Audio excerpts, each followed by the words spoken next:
और एक बार फिर लाइन ऑफ एक्चुअल कंट्रोल पर ड्रैगन बुरी तरह फंस गया है। रक्षा मंत्री राजनाथ सिंह 2 दिन से लद्दाख में हैं और चीन को घेरने के लिए भारत की एक एक तैयारियों का जायजा ले रहे हैं। आज भी राजनाथ सिंह जी ने LAC के पास 63 शूल खड़े किए, जिसने चीन को तिलमिला दिया है। वैसे ड्रैगन की तिलमिलाहट की बड़ी वजह रक्षा मंत्री का कड़ा संदेश भी है। देखें ये रिपोर्ट।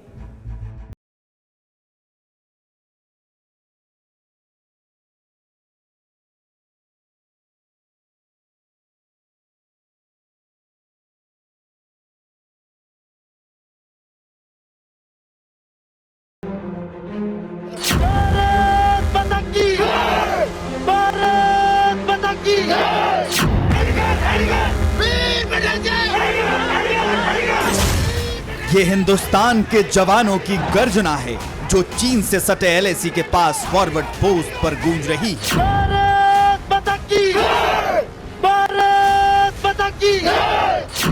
यकीनन आज ये आवाज देश के दुश्मनों को बम बारूद से भी ज्यादा चुभेगी, क्योंकि भारत को एक बार फिर बड़ी कामयाबी मिली है।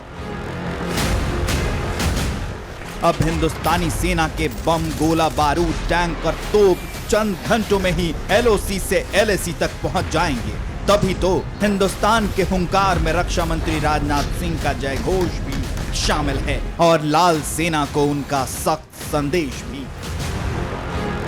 को किसी ने आंख दिखाने की कोशिश की है तो उसका मुंहतोड़ जवाब देने की कुव्वत भी हमने अपनी दिखाई है। यह भारत के अंदर वह कुव्वत है। हम किसी को आंख दिखे नहीं, लेकिन किसी का आंख दिखाना भी हमें किसी भी सूरत में मंजूर नहीं है। हिंदुस्तान किसी को आंख दिखाता नहीं और उसे किसी का आंख दिखाना मंजूर भी नहीं। लद्दाख की धरती से रक्षा मंत्री का 2 टूक संदेश है। चाहे LAC हो या LOC, देश की सेना हर चुनौती का मुंहतोड़ जवाब देने को तैयार है और भारत इसे मिशन मोड में आगे बढ़ा रहा है। सरहद की सुरक्षा के लिए लगातार किलेबंदी कर रहा है, ब्रिज और सड़कों का निर्माण कर रहा है। लद्दाख ये तस्वीर भी भारत की ताकत को कई गुना बढ़ाने वाली और बुलंदी पर पहुंचाने वाली है। यहां रक्षा मंत्री राजनाथ सिंह ने सेना को बड़ी सौगात दी है।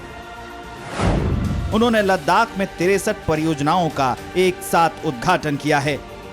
सभी 63 परियोजनाओं को बॉर्डर रोड ऑर्गेनाइजेशन यानी BRO ने तैयार किया है। इसमें कई वैली ब्रिज और सड़कें हैं जो सामरिक दृष्टि से बेहद अहम हैं। इन पुलों और सड़कों के निर्माण से चीन सीमा तक भारत की पहुंच और अधिक मजबूत होगी। टैंक, तोप और सेना से जुड़े सामान तेजी से लाइन ऑफ कंट्रोल तक पहुंचेंगे। मतलब साफ है, अब LAC के पास इन 63 सड़कों का जाल चीन का काम तमाम करेगा और ड्रैगन के गले का फंदा भी बनेगा। इस परियोजना से पूरे लद्दाख और भारत को बड़ा फायदा होगा। इसकी झलक भी रक्षा मंत्री ने दे दी। TV9 भारतवर्ष के रिपोर्टर ने भी फॉरवर्ड पोस्ट के पास बने इन ब्रिज और सड़कों का जायजा लिया जो बॉर्डर पर बुलंद हिंदुस्तान के निर्माण की कहानी बयां कर रही है। देखिए नीचे मेरे कैमरा पर्सन आपको सरफेस पे दिखाएं। दरअसल ये पुल के जो टॉपिंग है या फिर इनको इस तरीके से बनाया गया है ताकि आने वाले वक्त में अगर हमारे हैवी आर्मर्ड आर्टिलरी जो है वो इन पुलों से दूरगामी इलाकों में पहुंचानी हो तो उसके लिए कोई दिक्कत ना पड़े। और ये बहुत जरूरी है क्योंकि सड़क के इस निर्माणों से ही आप अपनी मोबिलाइजेशन को आगे बढ़ा सकते हैं। पिछले साल भारत ने चीन को सरप्राइज दिया था अपनी मोबिलाइजेशन कर और उसी मोबिलाइजेशन को और एक कदम आगे बढ़ाने के लिए ये सारे काम किए जा रहे हैं। लद्दाख के फॉरवर्ड पोस्ट पर ही TV9 भारतवर्ष के रिपोर्टर सुमित चौधरी ने रक्षा मंत्री राजनाथ सिंह से एक्सक्लूसिव बातचीत की। आइए आपको सुनाते हैं रक्षा मंत्री ने LAC पर भारत की तैयारी और चीन को दिए गए सख्त संदेश में क्या कहा।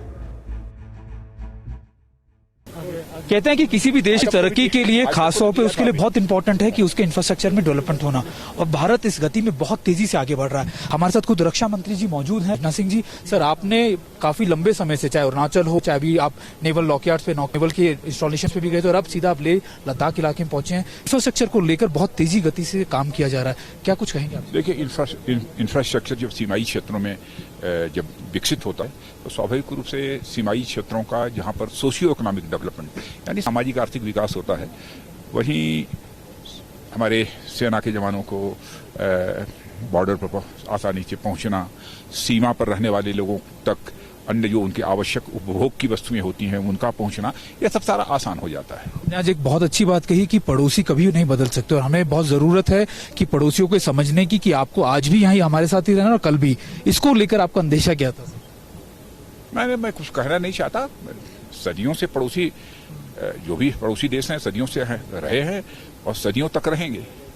इसलिए कहीं पर यदि कोई समस्या खड़ी होती है तो मिल बैठकर बातचीत के द्वारा उसका समाधान निकाला जा सकता है। यही हमारे कहने का उद्देश्य था। सर, हाल ही में WMCC की बैठक हुई थी जिसमें कहा गया था कि और तेजी से बढ़ाया जाएगा, 12 राउंड की जो कमांडर कॉन्फ्रेंस है उसको किया जाएगा। क्या आपको उम्मीद लगती है किस तरीके से इन चीजों को भारत सुलझा पाएगा? अब क्या होगा वो तो भविष्य के गर्भ में छिपा हुआ है, लेकिन WMCC यानी एक्सटर्नल अफेयर्स मिनिस्टर वहाँ के, चाइना के और यहाँ के बातचीत चल रही है। कोर कमांडर लेवल पर भी यहाँ पर बातचीत होगी। अब देखते हैं भविष्य में क्या होता है। आखिरी सवाल मेरा आपसे था सर, खासतौर पे जम्मू को लेकर, क्योंकि आपने जम्मू में खुद एयरफोर्स चीफ से या फिर वाइस चीफ से लगातार बात की, अधिकारियों से जानकारी ली। क्या कुछ आपको कहना है? आपको क्या किस तरीके की सिचुएशन है अभी?